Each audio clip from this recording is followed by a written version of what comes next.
Many seasons ago, when the center of the universe was a sadder place and hockey fans had grown used to being lied to, Mike Babcock's introductory presser as head coach of the Toronto Maple Leafs was a thrilling bit of real talk. "We need to put Canada's team back on the map," Babcock said, and the city looked around at each other and said, "Wait. There's a map, there's pain coming," Babcock said, and everyone thought, like, more pain, or the usual amount. Story continues below advertisement. This was exciting. No more. That thing you think is happening is definitely not happening, but will probably happen in a month or so, after which the club would really appreciate if you forgot we said it wasn't. It was more than just hearing the hard truth for a change. People wanted someone in charge who sounded as fed up as they were with corporate mumbo-jumbo. Babcock gave them that. By doing something smart and easy, being realistic out loud, he granted himself what felt like unlimited immunity from criticism. This great talk didn't last very long. Within a few months, we'd advanced into "good things take time" patter. That made sense in 2015, and 2016, and 2017.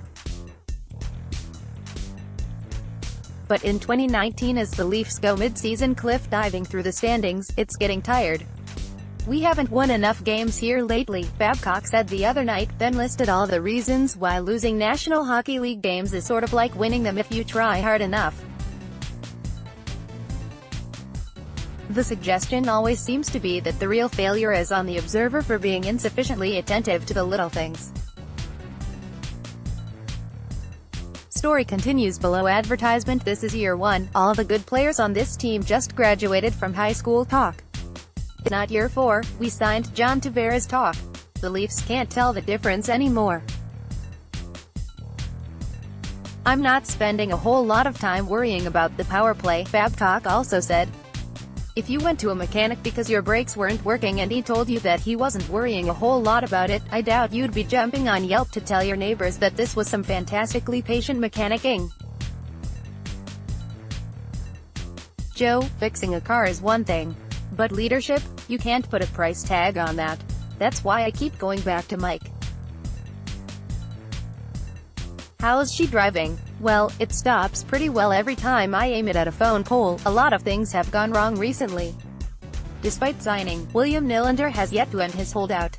Austin Matthews is AWOL. Jake Gardiner's agent is making discreet inquiries about the witness protection program.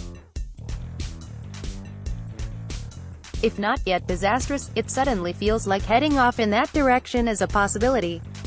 In current Leafs parlance, this isn't alarming. It's adversity.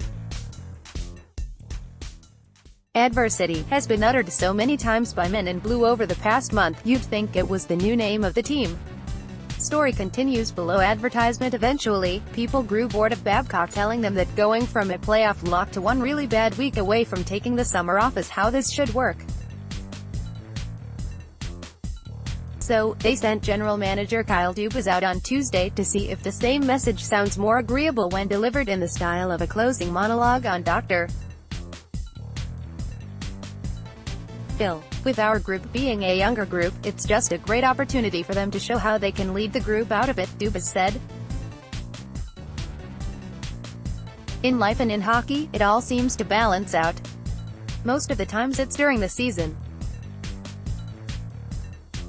Other times it takes a few years." One of Dubas's talents is spinning negatives into moral philosophy. "Failure is life's great teacher, the future is unknowable, time is a flat circle." But as things go sideways without any apparent explanation, this jibber-jabber is making him look like he's doing a Leslie Nielsen impression, standing in front of an exploding fireworks factory yelling, "Nothing to see here.